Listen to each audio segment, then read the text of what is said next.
So I'm here to introduce James Kaplan. Just a little bit about him, and I'm sure he'll tell you a little bit about himself as he goes on. James has been writing noted biographies, journalism, and fiction for more than 4 decades. Some of his other works are here, courtesy of a curious cat bookshop, which is kind of a new place in Grinstead. His essays and reviews and profiles of celebrities such as Miles Davis, Meryl Streep, Helen Gurley Brown, and so many others have appeared in the New Yorker, the New York Times Magazine, Vanity Fair, and I think a whole bunch of other publications, quite extensive list. Tonight, maybe we'll learn a little bit about what inspired him to tell the stories of Miles Davis, John Coltrane, and Bill Evans, yes, who together created this best-selling jazz album of all time, Kind of Blue, right? Yes. So thank you for being here. I'm in the back if you need anything. Go ahead. Okay. Can everybody hear me? Okay, good. Thank you for coming tonight. That's the first thing. Thank you. It's not always easy to get people out of their houses these days, and I know the feeling, so thank you. There's a lot of material to cover here, and I'm going to try and step it along briskly. So if you miss any connective tissue, keep it in mind, and we'll try and address it when I'm done. Jazz. For the first half of the 20th century, jazz was a very big deal in the world, and especially in America. It was America's one single homegrown art, and quickly caught on all around the world, and quickly caught on in this country. But in one respect, this country treated jazz differently from the rest of the world. It loved jazz and it feared jazz, because jazz was initially created by African Americans, and America loved and feared and hated its African Americans. So jazz had a mixed reputation in this country. It was often seen as the devil's music, and it was going to lure young people to do terrible things. The main thing that jazz was in the first half of the 20th century, pardon me, was dance music. And from about 1935 on for the next decade, it was the swing era. And the big bands, Glenn Miller, Duke Ellington, Tommy Dorsey, Jimmy Lunsford, traveled around the country. The big bands traveled deluxe, and that would be Duke Ellington and the others that I mentioned. And then there were a lot of smaller bands. But World War II really began to put an end to the big bands for various reasons. For one thing, a lot of the musicians were getting drafted. For another thing, there were shortages of gasoline. It was more difficult for the bands to travel. And for another thing, the music was beginning to change. Here we have Mr. B, Billy Eckstine, who was a great singer and a great band leader himself. And Billy Eckstine was taking his band around the country, and in 1944 happened to stop in St. Louis. And see if this works. No, didn't work. Gonna go back. Can I go back? That's the one that doesn't work. Right, okay. Billy Eckstine lands in St. Louis with his big band as the big band era is coming to an end. His band is making less and less money. And in the band, is it possible to go back to the previous slide, Sheila? Yes. Okay. So just hit the back button. There you go. There we go. Okay. In his band, you see the bandstand, you see those little booths that the instrumentalists are sitting in. There were 2 young rebels, and their names were Charles Parker and, whoops, there they are, Charlie Parker and Dizzy Gillespie. And Billy Eckstine knew they were rebels, and he loved them, and he treated them very well. And he tried to play some of their new music in every one of his dance concerts. But what everybody quickly discovered was that people were not dancing to this new music. The new music quickly gained a name. It was called bebop.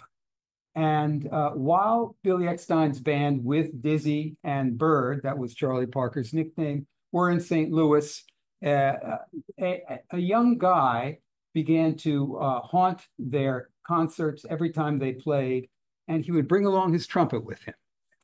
It was this kid, and bringing along his trumpet to Billy Eckstine's concerts was a little bit like a young person taking a racket to the U.S. Open, as though you would be called upon to use this implement. But Miles Davis brought his trumpet anyway. He was, of all things, in St. Louis in 1944, among African Americans in the Midwest. He was a rich boy. His father was a successful dentist in St. Louis, and Miles rode horses on his father's farm and grew up wearing Brooks Brothers suits.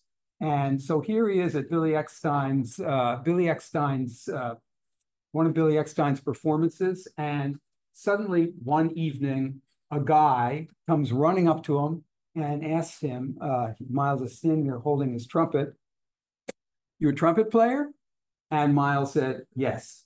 And the guy said, "You have a union card?" And Miles happened to have been playing with small bands around St. Louis for a while. He said, "Yes."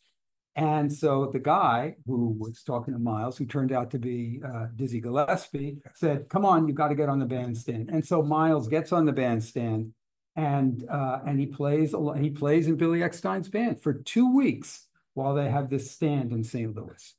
It's an amazing time for Miles. Billy Eckstine said, Miles, you couldn't hear him past the reed section. He played very quietly in those days. But Miles was very excited because he owned a few of the records that Dizzy Gillespie and Charlie Parker were beginning to make bebop records, and he loved this new music. And he was fascinated and thrilled to be meeting his two idols. And they were delighted that with this young enthusiast. They said, "Next time you get to New York, Miles, look us up." Well, it's kind of party talk, right? But Miles convinced his father, Miles II, to send him to New York City on the condition that Miles Davis enroll at Juilliard. And so he, at the age of 18, travels east to New York City, enrolls at Juilliard, and very quickly discovers that he hates Juilliard. He hates Juilliard because Juilliard is completely white. It's all about white music. And one day he's in a class that was taught by a woman who said that Black people play the blues because they pick cotton and they get very sad. And Miles stands up and he said, "Listen, I play the blues and I do not pick cotton. And I don't play it because I'm very sad." And he walked out of the classroom and he walked out of Juilliard. And he then pursued the real reason he had come to New York, and that was to meet up again with Dizzy and Bird. He found Dizzy Gillespie very easily. Charlie Parker wasn't so easy to find. Charlie Parker was a serious heroin addict, and he was very flighty, and you could never pin his whereabouts down. But an amazing thing happened. Billy Eckstine's band had broken up, and Charlie Parker and Dizzy Gillespie were beginning to play together. And Dizzy Gillespie, although he had huge admiration for Charlie Parker as the genius musician that he was, hated his heroin addiction. And there was too much nonsense with Charlie Parker pawning instruments that people would lend him, and they split up. Dizzy left the band, and that left Charlie Parker without a trumpet player. And what Charlie Parker did was hire Miles Davis, who was 18 years old, to join the most avant-garde jazz. It was just a quartet at that point in the country. Nobody could understand. Nobody, I mean, look, there he is. He's 18 years old. He's playing next to Bird. That's Max Roach in the background on the drums. Nobody could understand why Charlie Parker did this, but there was method to Charlie Parker's madness. He was a musical genius, and he saw something in Miles.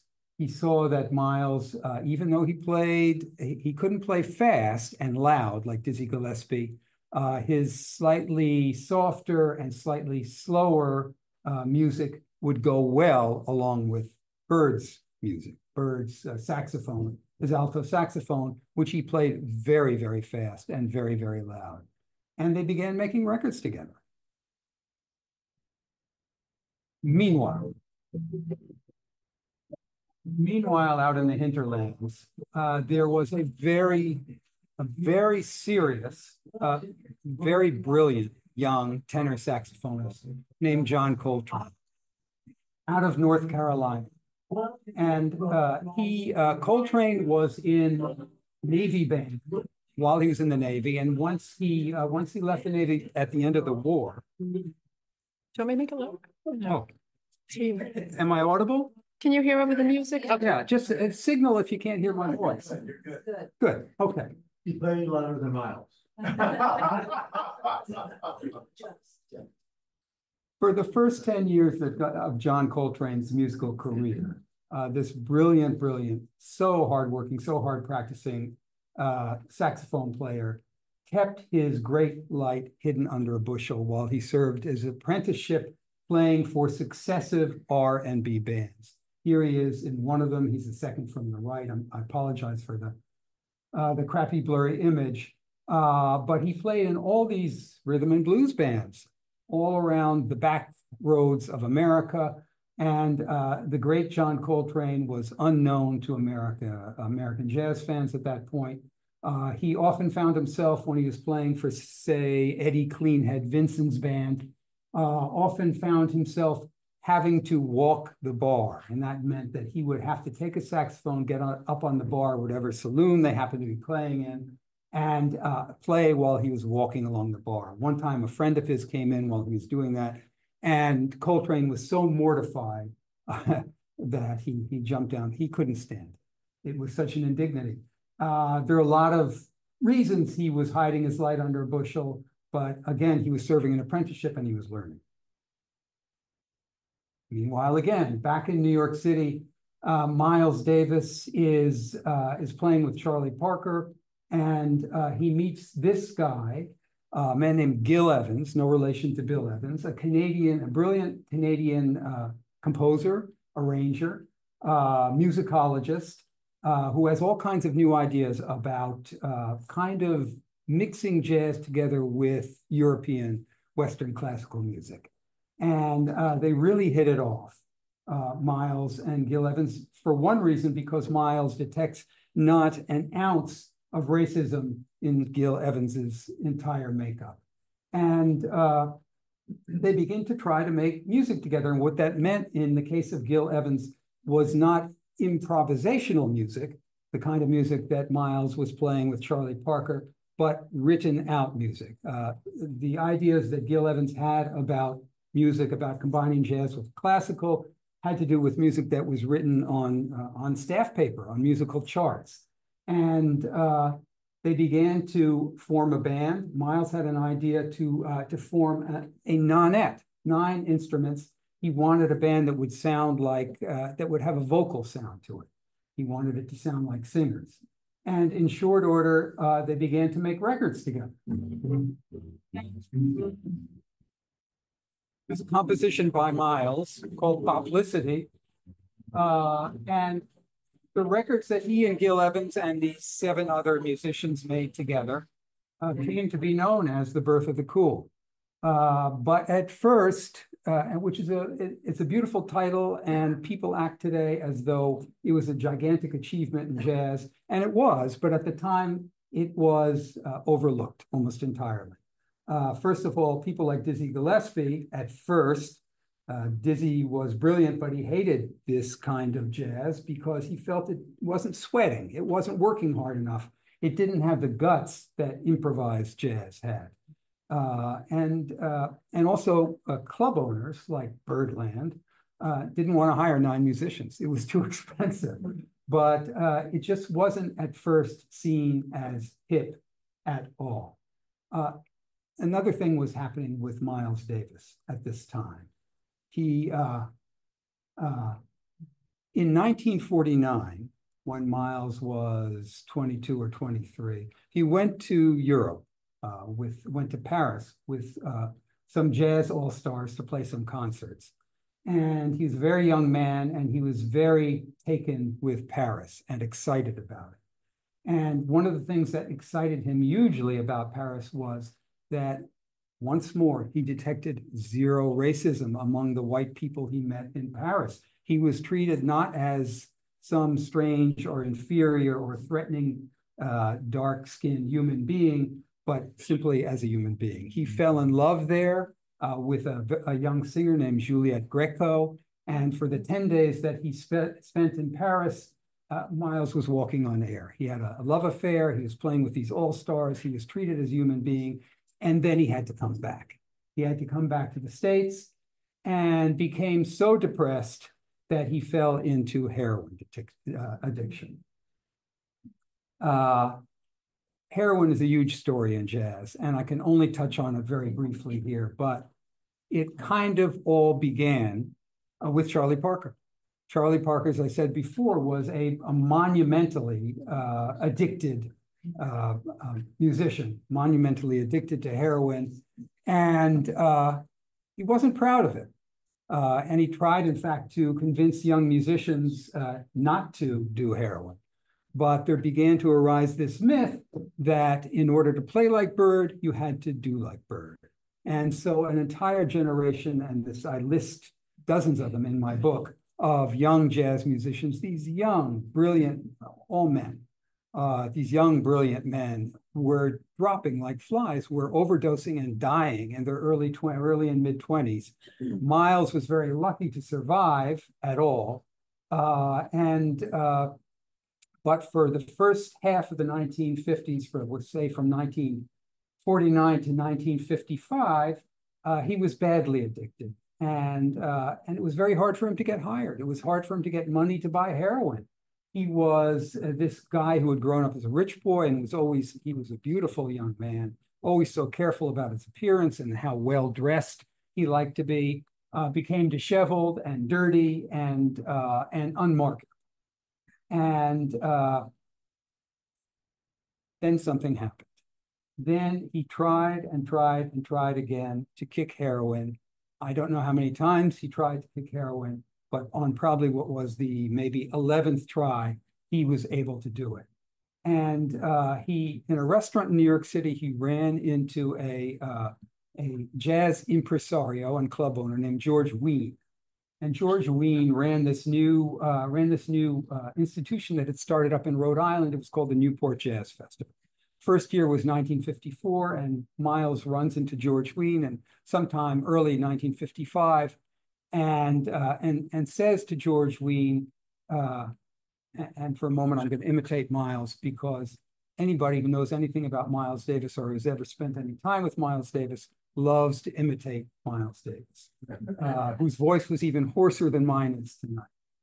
And Miles says to George Wein, "George, are you having a jazz festival in Newport this summer?"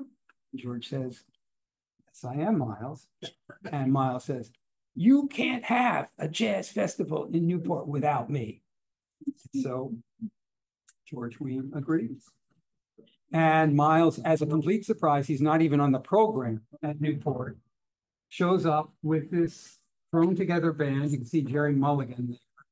On the piano is Thelonious Monk himself, the composer of this great song, Round Midnight. And Miles is clean. He's no longer addicted. He's finally kicked it.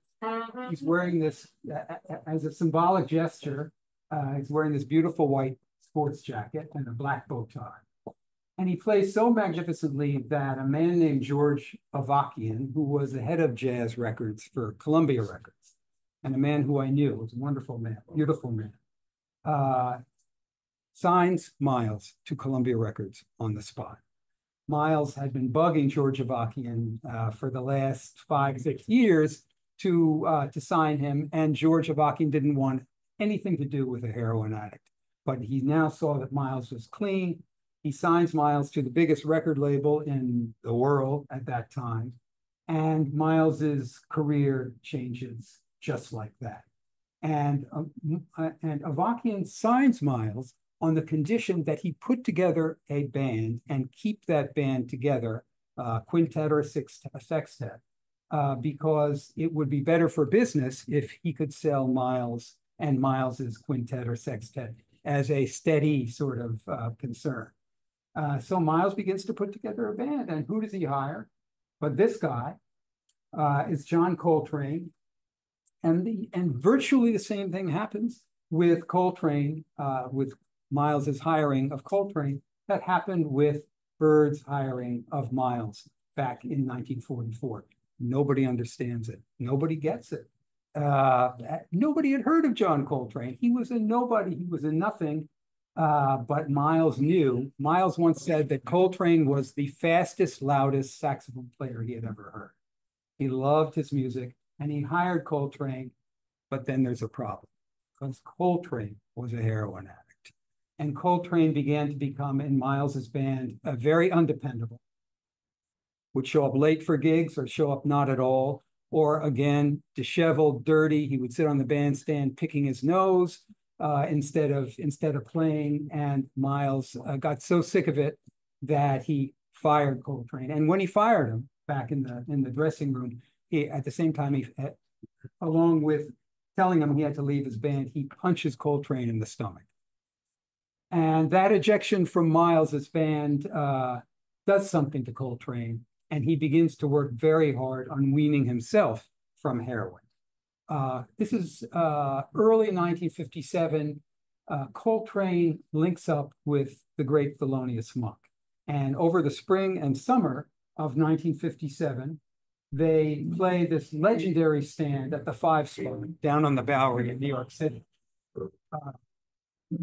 It's Monk at the piano, Coltrane on the left. They're playing Ruby, My Dear. And people just flock to hear them. They are so great. And one of the people that flocks to hear them is Miles. And Miles can't stand that Coltrane, that the Monk has stolen Coltrane away, and he hires him back. Miles sees that Coltrane is clean now, and he hires him back, and Miles begins to put together this classic sextet. Now he has a clean Coltrane, which is a huge engine in Miles's band. And Coltrane now has a new life. Meanwhile, this guy. This is Bill Evans from New Jersey. Bill Evans could have been a great classical pianist, and in fact was studying to become a classical pianist, but in his teens, he fell in love with jazz, and he quickly made himself the fastest boogie-woogie player in New Jersey. He goes to Southern Louisiana to go to college, he studies classical piano there, but he can't stop thinking about jazz. And in 1955, Evans goes to New York City with the goal of either making it in jazz or quitting altogether. And he plays a lot of weddings, a lot of dances, a lot of bar mitzvahs. He takes a lot of subways at 3 a.m, and he's just barely scraping by. But then he gets this amazing gig at the Village Vanguard, the legendary Greenwich Village Jazz Club. He's playing in the interstices between the modern jazz quartets stand at the Village Vanguard. The modern jazz quartet, which was led by pianist John Lewis and vibraphonist Milt Jackson, was probably the most successful jazz quartet in America at that time. And when the modern jazz quartet, and I don't know if you've ever been to the Vanguard, it's only about 80 or 90 seats. It's tiny, and they serve food there. They still do. When the modern jazz quartet played, the place would go dead silent, reverential silence. And then they would go on their break, and Bill Evans would play, and everybody would start talking amongst themselves and clattering dishes, and you couldn't hear Bill Evans. Well, one night, Bill Evans looks down the end of the grand piano of the Village Vanguard, and he sees these very penetrating eyes staring at him. And it's Miles Davis. And Miles Davis has fallen in love with Bill Evans' playing. Bill Evans plays jazz piano in a way that nobody really has before. He brings all these flavors of modern Western classical to his playing, Ravel, Rachmaninoff, Stravinsky, colors his chords in a way that nobody has before. And a week later, his phone rings, and he picks it up, and he hears Miles Davis, to his utter astonishment, saying, "Join my band." And when Miles Davis says, "Join my band," you don't enjoy his band. So suddenly, Miles has this legendary sextet. And here they are at Newport, summer of '58. There's Evans on the piano. At the double bass is the great Paul Chambers. Next to him is the great Cannonball Adderley on alto sax, then Coltrane, then Miles, and behind them, Jimmy Cobb, the drummer. And this is the band that is Miles is going to round up for his next record project. Miles has an idea for a record. He has, early '58, he goes to see Les Ballets Africains, African dance company. And there was something about the music in that show, Les Ballets Africains. There was a lot of finger piano, kalimba playing in the show. Music was very simple. It was very pared down. It was very different from Western music. Miles felt that jazz had gotten to have too many chords in it. Jazz had gotten too busy. Miles very much wanted to simplify jazz. And he had some dream of making an album that would create the kind of feeling in him that this finger piano at the Ballet Africain had. Another thing that he had in mind was a memory of when he was a boy, of visiting his grandparents in rural Arkansas. And his grandparents had a farm. And Miles had this memory of walking home late at night and hearing in the distance the sort of ghostly sound of Black congregants singing gospel music in a church far away. So he wanted to kind of combine that with the feeling that the African finger piano gave him. And then there was a third element that was very important, maybe the most important. It was the piano playing of Bill Evans. And in particular, it was Ravel. Miles, as I said, fell so in love with Bill Evans's playing. He would sometimes, when he couldn't sleep, he would phone Bill Evans at 3 a.m. and ask Bill Evans just to play and put the phone off the hook and play so Miles could listen and fall asleep.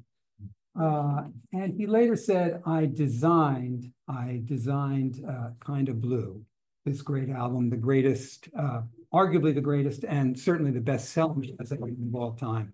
I designed that album around the piano playing of Bill Evans.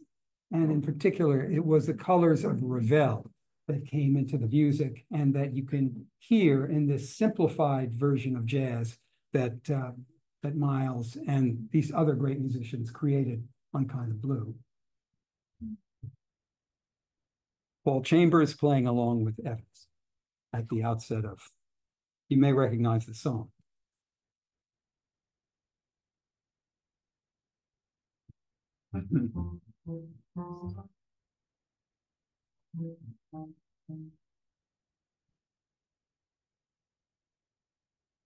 Bill Evans said that no musician ever goes into a recording session on a Wednesday morning expecting to produce greatness.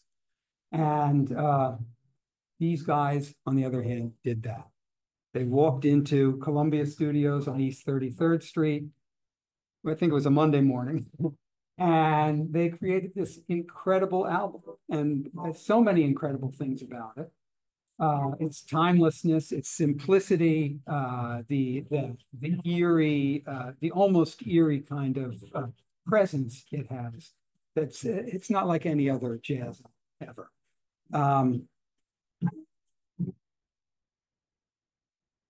Miles, Cannonball, and Coltrane.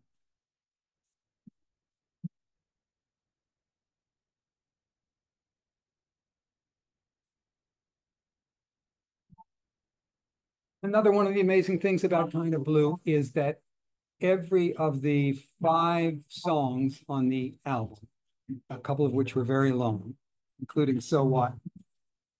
And here's Miles playing his solo on So What, which many people consider one of the great melodies in Western music, just Miles' solo. All of the tracks, all of the songs on So What, except one, every complete take was a first take. It's, you know, it's like archery shooting a bullseye from 1,000 yards away. It's impossible.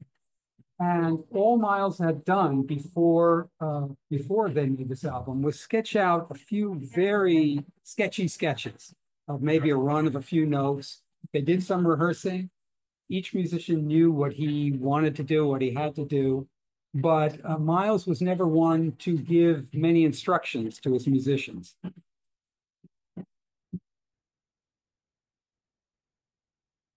And they created it. They just created it. They created it like crazy, and it was a miracle.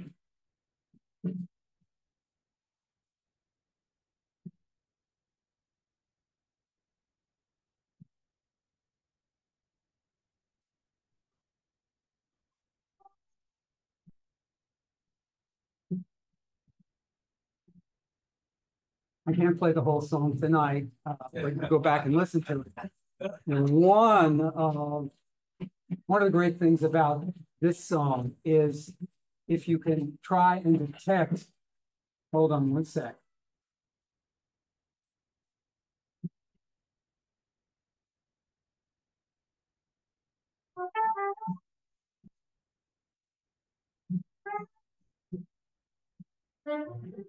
So here's Coltrane. And Coltrane does his solo, and we're not going to hear, we're only hearing the beginning of it.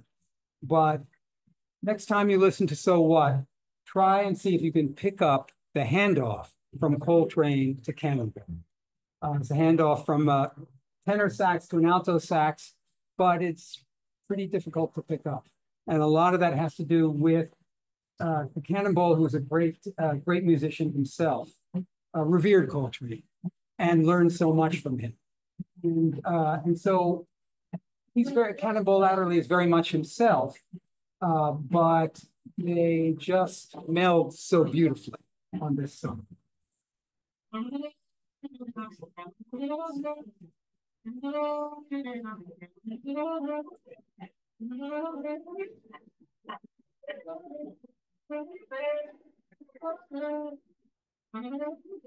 Two other musicians in Miles' sextet, Paul Chambers and Cannonball Adderley, were arguably great musicians themselves.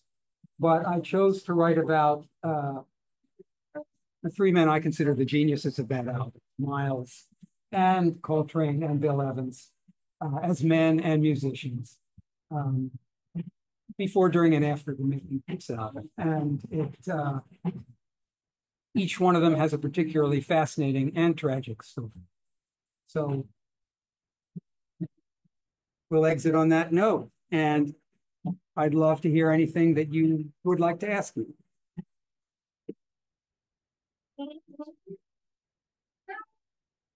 Sorry, that was abrupt.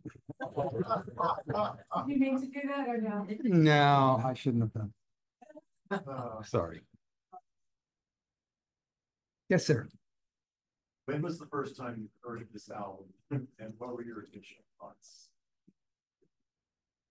That's a really good question. The first album of Miles's I ever heard was in a dorm room at college. And it was an album called Feed to Kilimanjaro. It's a very beautiful album that came about 3 albums after Kind of Blue, maybe more than 3 after. But there is electric music on Feed to Kilimanjaro, but it's a very subtle and lovely and lyrical album. And I'm not answering your question.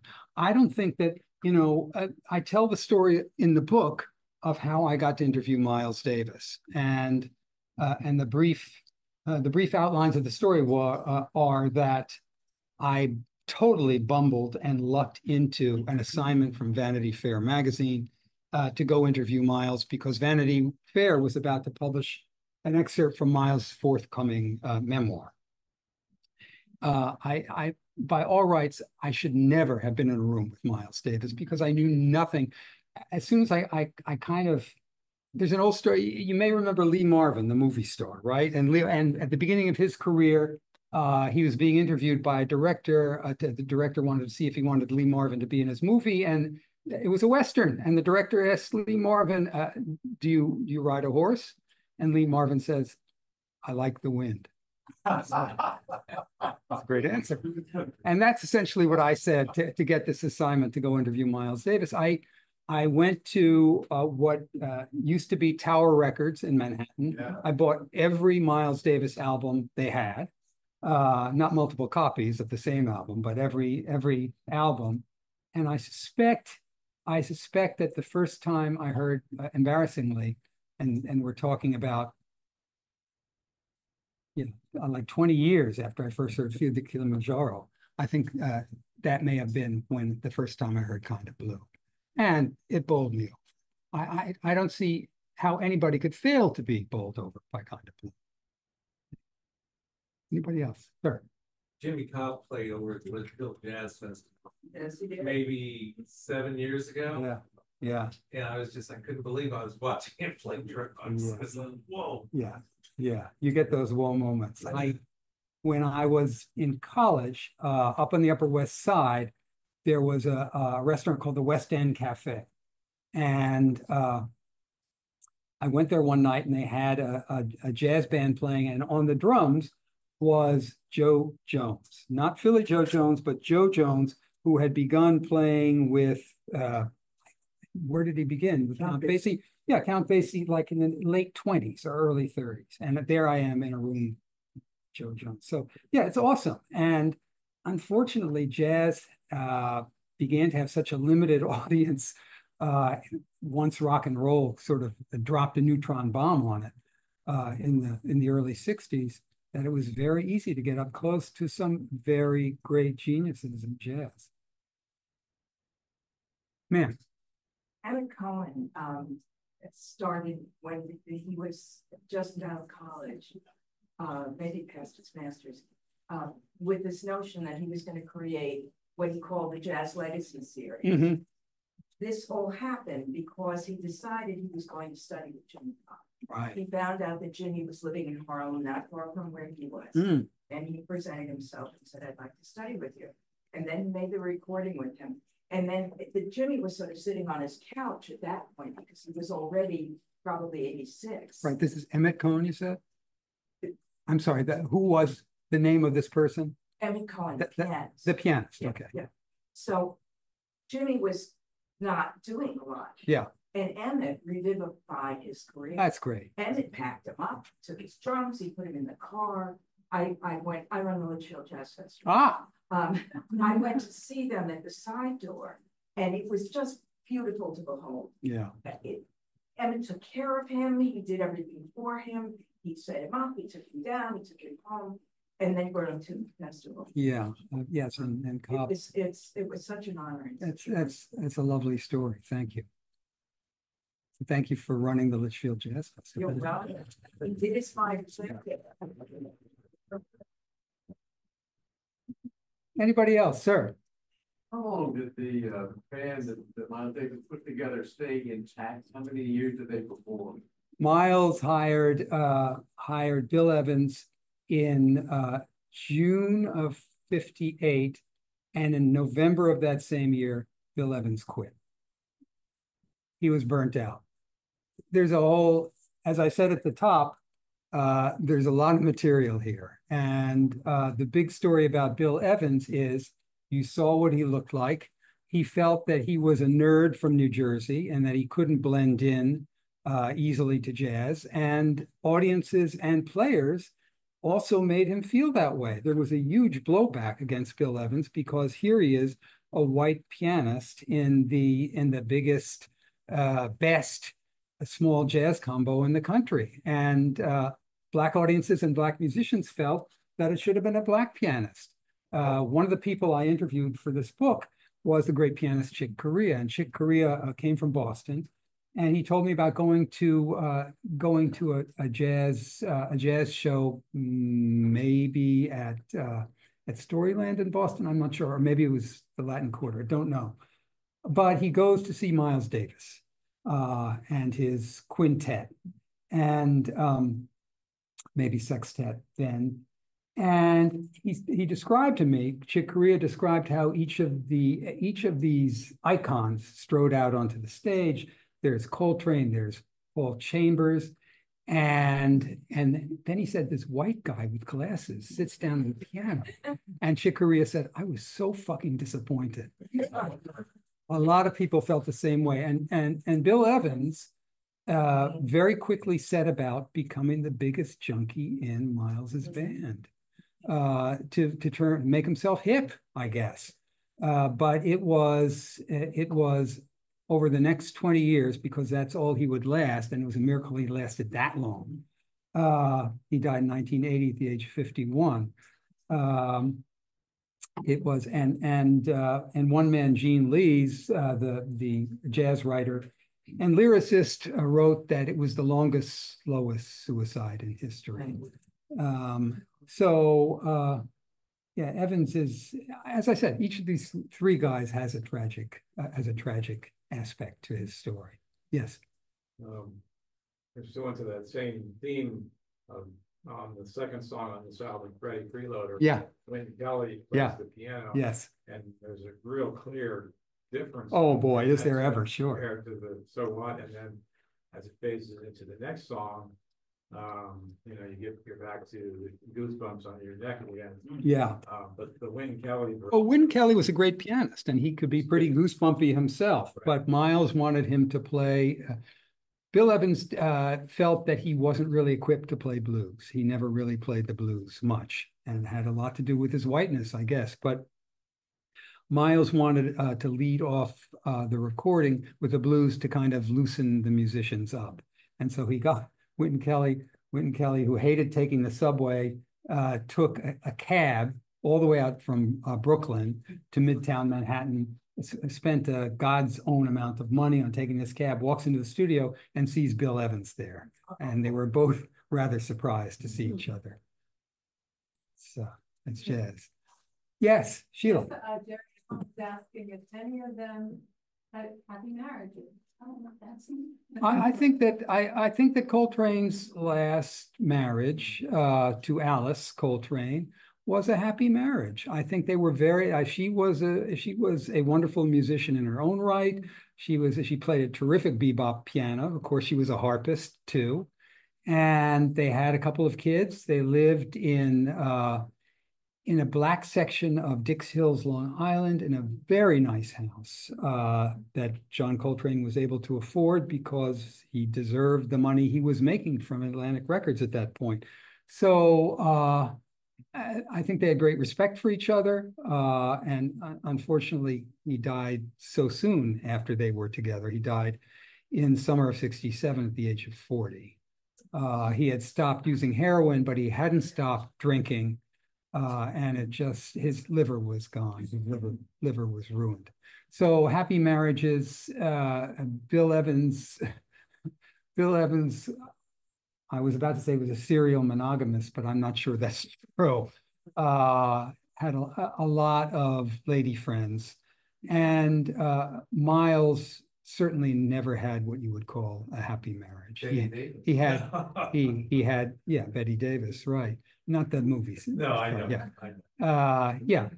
He was enormously attractive to women, Miles was, but he also was behaved enormously badly toward women for all kinds of reasons. Yeah. Yes. So you describe most of this music on The Kind of Blue, but not so much flamenco sketches. So tell me what you think of flamenco sketches. I love it. It's gorgeous. Miles had this, and that is the one track on Kind of Blue that there were multiple takes of, the only one. And it is, and we shouldn't forget, when George Avakian signs Miles to Columbia Records, he has this very strong idea about Miles Davis. Miles had been playing for Prestige Records. He had been playing a lot of bebop influenced music, and George Avakian felt that a mass audience wouldn't understand bebop, wouldn't like bebop. He saw Miles as a ballad player. And so Flamenco Sketches turns into, in a way, the album Sketches of Spain, which becomes a huge seller for Columbia Records. And George Avakian feels justified. There was Porgy and Bess that they made together. Miles sold a lot of albums. He sold enough albums to buy a Ferrari and a townhouse in Manhattan. And again, he deserved it all. But then music changed. He did a soundtrack for a French movie Yes. called Elevator to the Gallows. Yes. Can you tell us about the backstory as to how he got that gig? Yeah, well, this was it Francois Truffaut's first movie? Louis Malle. I'm sorry. Louis Malle. Louis Malle, sorry. Right.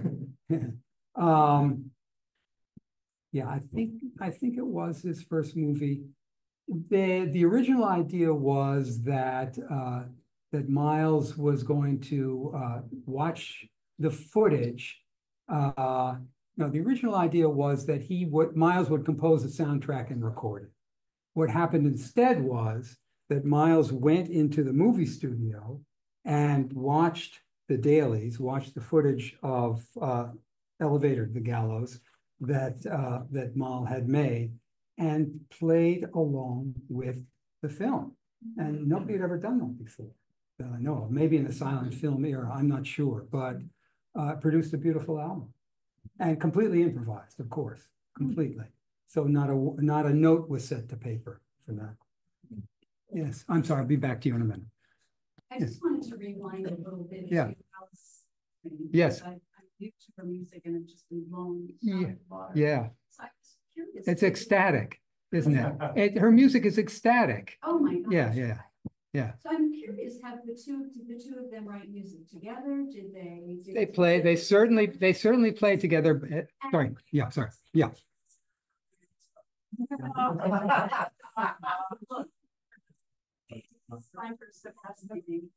Yeah, she is fascinating. And of course, they played a lot together. They recorded together.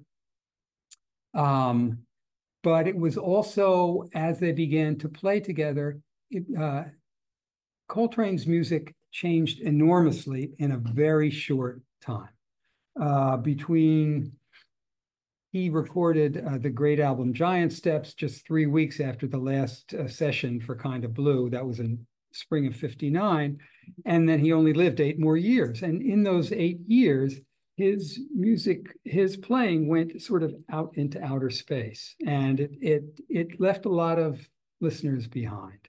Even musicians were left behind by how complicated, by how loud, by how uncertain in a lot of ways Coltrane's music felt. And I'm going to get to Alice in a second, but his music was changing very rapidly, and it became difficult for a lot of people to listen to. And one of the early ideas Coltrane had was he wanted to have a lot of percussionists, not just Elvin Jones anymore, but maybe Rashid Ali along with Elvin Jones, and maybe more percussionists too. Alice was playing with him in this era, on the harp, sleigh bells, different instruments, and the music was very, very different from the jazz he had played, the more melodic jazz he had played. At one point, he was signed to a record label where his record sales had gone so off the rails that the head of the label wanted Coltrane to record a series of 3 albums that would gather an audience back. And so Coltrane made this tremendous album with Duke Ellington, Coltrane and Duke Ellington. And he made a tremendous album of ballads, beautiful. And then he made a tremendous album with a vocalist, singer named Johnny Hartman, which if you haven't heard it, Please, please, please go out and listen to it tomorrow. Gorgeous, gorgeous stuff. And of course, Coltrane could be a great ballad player, but he had interplanetary exploration in mind, and again left a lot of the audience behind. And his wife understood him and understood that music and understood that change, and they were able to play together on that basis. Sheila. Nelson Riddle did these sketches of Spain. How did that come about? I don't know. I can't answer every question. I'm Person had anything to do with it? I'm amazed to hear that. Really, Riddle produced sketches. You knew that already? No, Oh, I think that's a. Maybe it's not true. yeah. I don't think it's true. Yeah. I don't think it's true. I know that. It was pale. Yeah, Teo Macero. Yeah. Someone else is saying he did. I don't know. I don't know. You know, there's a legend around that.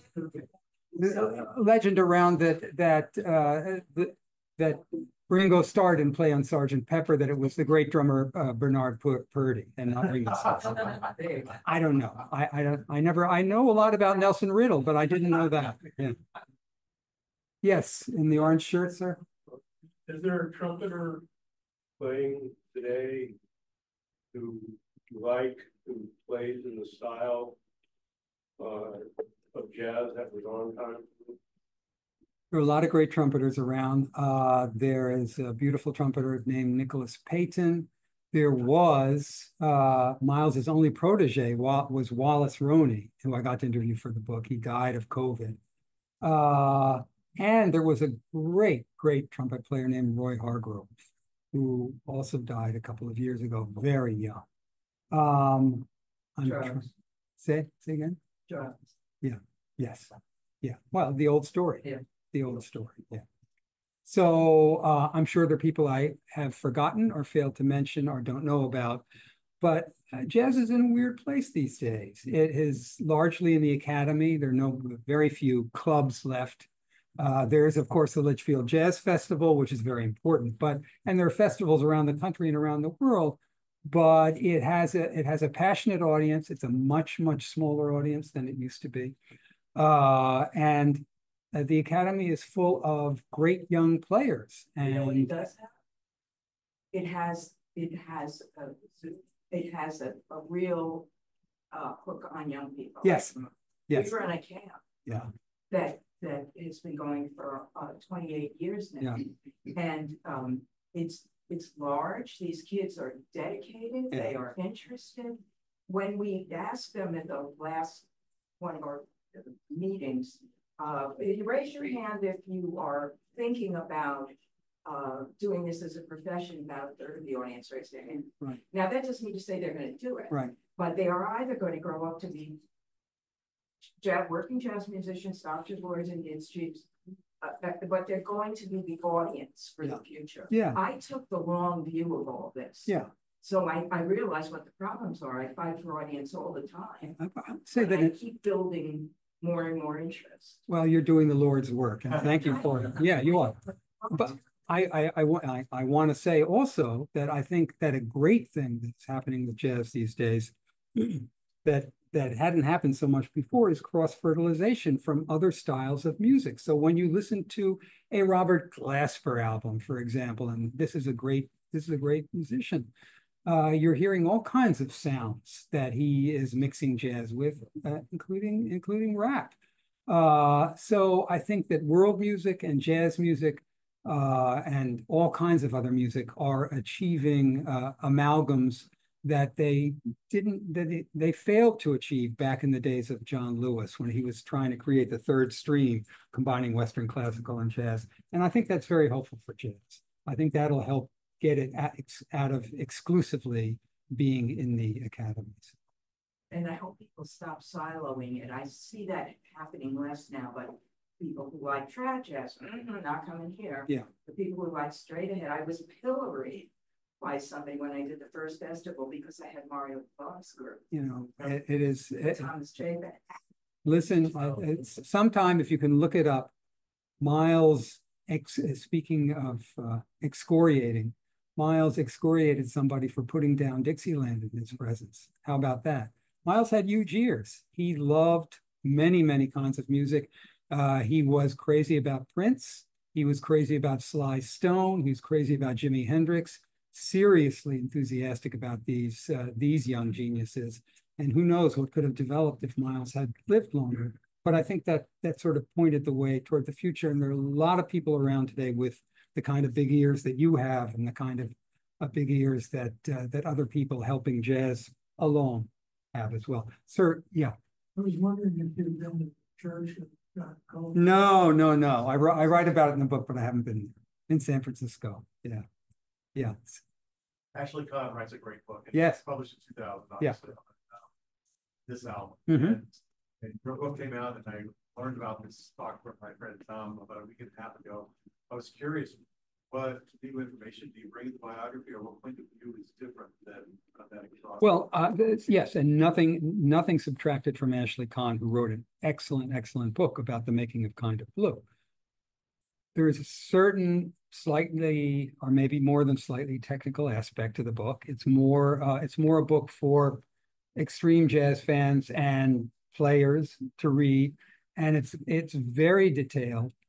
I wanted to talk about, and in fact, my editor at Penguin Press initially had the idea for me to write a book about Kind of Blue. And I said, why would I do that? There's already a perfectly good book about Kind of Blue. But I was proceeding from the fact that I had the insane good luck to spend hours with Miles Davis and interview him. And I still had the transcripts and tapes of my interviews. I decided I wanted to write about these three as men and musicians. So not just about the making of this album. I yield the floor to Ashley Kahn where that's concerned, but I wanted to write biography along with musicology. Yeah. We mentioned Nelson Riddle, which leads to that guy. Yeah, that guy. Yeah, that guy. I spent 10 years of my life with that guy. My original contract with Doubleday said, Life of Frank Sinatra, 353 pages. And what you have there is 2 volumes, 1,600 pages. Because Sinatra really was, in many ways, he was the American century. He was born in Hoboken in 1915 when there were still horses pulling ice wagons, and he died on May 14th, 1998, the night of the Seinfeld finale. So if that isn't the American century, I don't know what is. So there's an awful lot to get in there, and I wrote those books because so much had been written about Sinatra and the women and the mob and the fistfights, and those are fascinating things, but I wanted to write about him as a musical genius in his own right, which he was. And by the way, he and Miles had huge respect for each other and met a couple of times. Forgive my ignorance, and I Yeah. came a little bit late, so I didn't catch your introduction. Yeah. And again, forgive me, I don't know you as an author. However, could you speak to what music you heard as a child, what was in your household, and how that influenced you as a writer? I grew up with a lot of music in my household. My mother went to high school in Manhattan that became the High School for Performing Arts. And she was a singer in it. Where is that? Where is it now? Manhattan, New York City. Yeah. So she sang, she played the piano. My parents both loved music. They loved Broadway, they loved classical, and no jazz to speak of, certainly not rock and roll, but a lot of Broadway and classical. And I'm sure, like many of you, I grew up in a public school system where music was taught. Music was taught. There were music classes, and we sang. And kids, even in my elementary school, we sang in harmony. We sang rounds. I mean, I grew to love music by being around it all the time and hearing it be beloved. So I think that in the absence of music education in public schools today, wherever it is, and I'm sure there's a lot of absence, kids are losing out. But I was fortunate, a lot of music, all kinds. You had better luck than I had. Yeah. When I was in elementary school, the only instrument that was offered to me was the accordion. And I was about this big, I'm not Right. much bigger now. Yeah, And the song we had to play was. Lady of Spain. You Bet You, and I said, How'd I guess? that's it. Wow. Well, listen, thank you so much for coming tonight.